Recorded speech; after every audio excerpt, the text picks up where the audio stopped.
आगे बढ़े और आपको बताएं कि वालिद और दीगर शोहदा के खून का बदला जरूर लिया जाएगा। ईरानी अवाम के मुजरिम को पुरसकून मौत मुयस्सर नहीं हो सकेगी। ईरानी सुप्रीम लीडर मुश्तबा खामनाई का तहरीरी पैगाम में ऐलान, लिखा बदला लेना ईरानी कौम का मुतालबा, शहीद रहबर आला के कातिल जान लें, जराइम का हिसाब देना होगा, कातिल अपने अंजाम से नहीं बच सकेंगे, चाहे हम मौजूद हों या ना हों, इंतकाम जरूर लिया जाएगा। बहुत जल्द दुनिया भर के आज़ादी पसंद लोग हमारे मिशन में किरदार अदा करेंगे। आयतुल्लाह खामनाई के ताज़ियती जुलूस में करोड़ों अफराद ने शिरकत की। तेहरान, नजफ, करबला और मशहद में अजीम शान इज्तिमात हुए। शिरकत करने वालों का दिल की गहराई से शुक्रिया अदा करता हूँ। लाहौर के इलाके काना में कचरे के ढेर, तबाहाल सीवरेज का निज़ाम और गंदे पानी से भरी गलियों ने सुथरा पंजाब के दावों पर सवाल उठा दिए। इलाका मकीनों का कहना है कि कई माह से मसाइल जूं के तूं हैं, कोई सुनवाई नहीं। देखिए मायरा हाशमी की रिपोर्ट। ये है लाहौर का इलाका कहना, जहां सीवरेज का निज़ाम मुकम्मल नाकाम हो चुका है। गलियां गंदे पानी से भरी है और सड़कें भी टूट फूट का शिकार है। अहले इलाका इस तफुनज़दा माहौल में कैसे गुजारा कर रहे हैं, आइए जानते हैं। गंदगी कितनी, हमारे बच्चे कितनी बार गिर जाते हैं, बारिश वगैरह आती है तो गटरों का पानी भी इतना ज़्यादा भर जाता है। तो गटर वाले भी साफ़ करने आते हैं ना, तो वो भी घरों से पैसे लेकर जाते हैं। 2000 हो जाए, 3000 हो जाए, उनको पैसे दिए जाएं तो तब वो गटर साफ़ करते। गटर साफ़ भी कैसे करते, ऊपर ऊपर से कर जाते हैं, बस वो एक दिन भी नहीं गुजरता जी, चाहे सुबह कोई भर जाए शाम को भर जाए। दरख्वास्त यही है कि हमारे साथ थोड़ा सा तावन किया जाए। सियासतदान इधर कोई नहीं आता, एक गरीब महला है, इन्हों का कोई किया जाए। देखो पानी के बच्चे डिगते हैं, गटरां डिगते हैं रोज़ दिहाड़ी, कोई मर जाए तो लंघना औखा है। हम ये चाहते हैं कि जैसे सबके साथ सहूलतें ऐसे अल्लाह ताला हमें भी नवाजे, हम भी दुआएं दें मरियम नवाज को, लेकिन हमें तो कुछ भी नहीं किया उन्होंने। अहले इलाका सवाल कर रहे हैं कि क्या ये है सुथरा पंजाब, जहां हकीकत और दावे वाज़े नजर आ रहे हैं। अब देखना यह है कि कब मुतलका इदारे हरकत में आते हैं और कब इस मसले का मुस्तकिल हल निकाला जाता है। कैमरामैन नवीद रमजान के साथ मायरा हाशमी, समा, लाहौर। और अब आपको बताएं, हुकूमत पेट्रोलियम मसनूआत के दाम बढ़ाने का कोई मौका हाथ से जाने नहीं दे रही। एक बार फिर अवाम पर पेट्रोल बम गिरा दिया गया।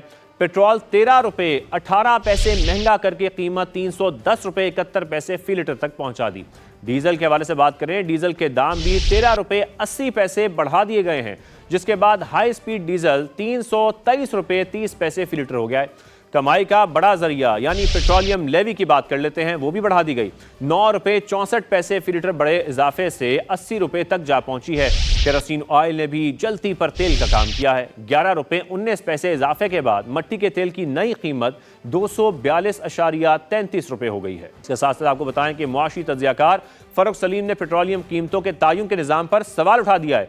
कहा, सऊदी कंपनी ने 6 जुलाई को खाम तेल $11 फी बैरल सस्ता किया, पाकिस्तान ने 10 जुलाई को पेट्रोल 13 रुपये फी लीटर महंगा कर दिया। फरूख सलीम का कहना है कि आलमी कीमतों में इजाफे का असर फौरी, जबकि कमी का असर ताखीर से आता है। आलमी कीमतें बढ़ी तो पाकिस्तान में 21 मिनट में असर हो जाता है, जबकि कम हो तो 21 दिन लगते हैं। उनका कहना था कि 13 रुपये फी लीटर इजाफे से रोजाना 89 करोड़ रुपए इजाफी वसूली होती है और 13 रुपये फी लीटर इजाफे से सालाना 325 अरब रुपए इजाफी वसूल होते हैं। फरूख सलीम ने सवाल उठाया कि रोजाना 89 करोड़ रुपए किसके पास जा रहे हैं।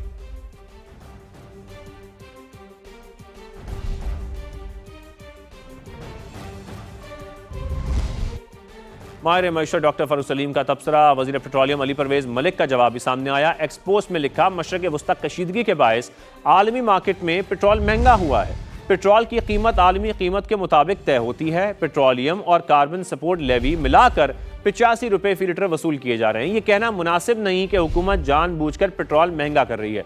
हुकूमत अपनी मर्जी से कोई रिलीफ नहीं रोकती। आलमी मंडी में पेट्रोल सस्ता होगा तो फ़ायदा सार्फिन को भी मिलेगा। रवा हफ्ते तैयार पेट्रोल की कीमत $88 फी बैरल से ज़्यादा रही। पेट्रोल मंगवाने पर किराया, इंश्योरेंस और दीगर अखराजात अदा करने पड़ते हैं। अली परवेज मलिक ने कहा कि वज़ीर आज़म और फील्ड मार्शल आसिम मुनीर जंग के मुस्तकिल खात्मे के लिए कोशिशें कर रहे हैं।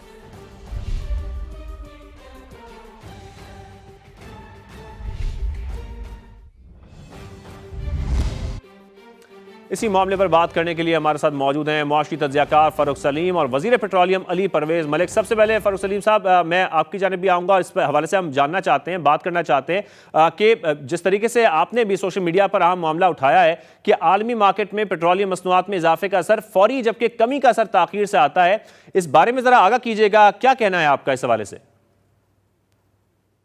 कि फरवरी की 27 तारीख को $76 फी बैरल जो है वो भाव चल रहा था और अब उनके कहने के मुताबिक वो $88 फी बैरल हो गया है। अब $12 का मतलब ये बनता है कि तकरीबन 22 रुपए फी लीटर का इजाफा। लेकिन हमारे यहाँ जो है वो प्राइस फरवरी 27 को 257 रुपीज थी, अब वो 311 चल रही है।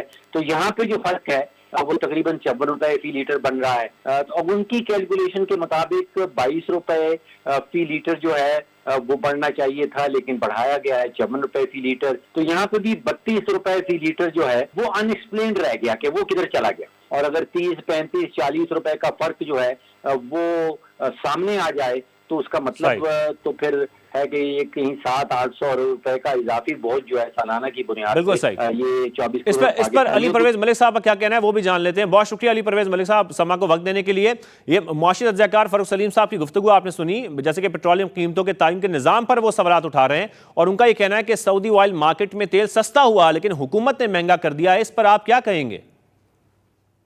पाकिस्तान 70% अपनी तवानाई जो है या पेट्रोल जो है वो इंपोर्ट करता है। जो जंग से पहले प्लैट्स था पेट्रोल का वो $76 था और आज $88 से ज्यादा है। डेटा का मसला नहीं है, पर अगर आप जो है वो सेब की कीमत का मुवाजना अंगूर की कीमत के साथ करना शुरू कर दें तो वो मुनासिब नहीं है। उन्होंने जो बात की है वो सऊदी अरामको ने जो खाम तेल अपना अगस्त के अंदर डिलीवर करना है उसकी कीमत के बारे में की है, ये जानते बूझते हुए कि दिहाइयों से, मैं आपसे दोबारा कह रहा हूँ, दिहाइयों से पेट्रोल की कीमत जो प्लैट्स के इंडेक्स से तय की जाती है उसके ऊपर उसका फैसला किया जाता है। और वो गवर्नमेंट के स्पोक्समैन भी रह चुके हैं, माहिर मईशत भी हैं। इन सारी चीजों को जानते हुए अगर वो करते हैं तो मैं सिर्फ यही गुजारिश कर सकता हूं। बिल्कुल सही, आपका पॉइंट आ गया, लेकिन उनका फारूक साहब का एक पॉइंट ये भी है कि ताखीर से रिलीफ फराहम किया जाता है। अगर हम देखते भी हैं कि आलमी सतह पर कीमतें कम हो रही हैं। अली परवेज मलिक साहब बहुत शुक्रिया, आपने समा को वक्त दिया,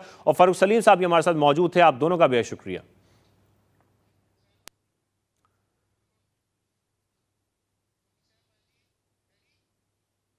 उधर लगी है और पेट्रोल यहाँ महंगा हो रहा है। आम आदमी क्या करे? हुकूमत ने तो कमर ही तोड़ दी। पेट्रोलियम मसनूआत महंगी करने पर शहरी फट पड़े।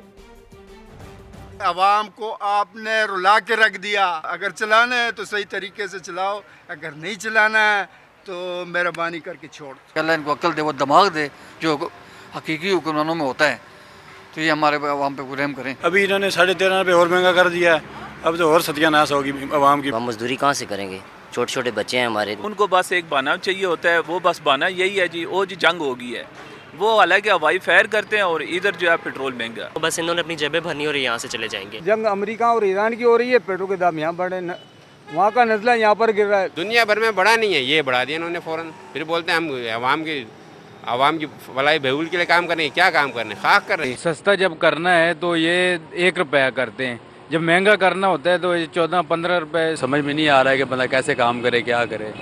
हर चीज़ महंगी हो गई, पेट्रोल के साथ तो हर चीज़ चल रही है। ये तो सरासर ज्यादती है कि मतलब 1 रुपये सस्ता करो और फिर 12 रुपये 15 रुपये महंगा करो। आवाम की किसी को फिक्र नहीं है कि आवाम कैसे जी रही है, बस पेट्रोल का बम आए दिन आवाम पे गिरा दिया जाता है। जंग यहाँ की ना लगी ना, जंग उधर लगी हुई है, आवाम की कमर ही तोड़ दी है। एक गरीब बंदा क्या करे? रात के अंधेरे में ये भी एक डाका ही डाला जाता है। तालीमी इदारों में रासानी के वाक़यात रोकने के लिए सुप्रीम कोर्ट का बड़ा हुक्म, सख्त निज़ाम बनाने और कानून पर मौसर अमल दरामद की हिदायत कर दी। 12 सफ़ात पर मुश्तमिल हुक्मनामे में अदालत उज़्मा ने वाज़े किया, तालीमी इदारा सिर्फ दरसगाह नहीं, ख़वातीन की इज़्ज़त, खुद मुख्तारी और तहफ़्फ़ुज़ यकीनी बनाने की महफूज जगह भी है। हर इदारे में कानून के मुताबिक इन हाउस इंक्वायरी कमेटी का क़याम यकीनी बनाया जाए। ख़वातीन असातिज़ा की जिनसी हरासानी कानून, अखलाकियात और इंसानी वक़ार की खिलाफ वर्जी है। ख़वातीन असातिज़ा को शिकायत के फ़ौरी इज़ाले के मौसर मौक़े फ़राहम किए जाएँ।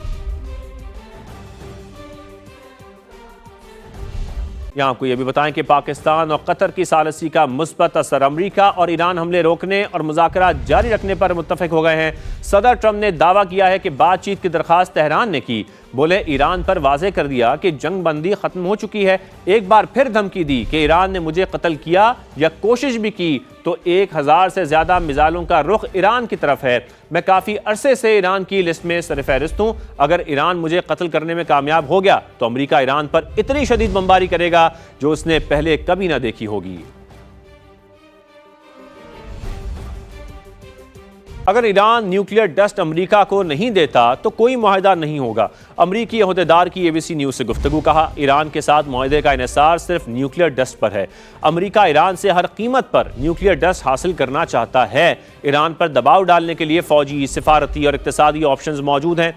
CBS न्यूज़ से गुफ्तगू में अमरीकी हुकाम ने दावा किया कि ईरान ने एतराफ़ किया है कि तिजारती जहाज़ों पर हमला गलती थी। तेहरान में सख्त गिर अनासर ने मुज़ाकरात सबूताश करने की कोशिश की। ईरानी हुकाम ने मुज़ाकरात जारी रखने की ख्वाहिश जाहिर की थी।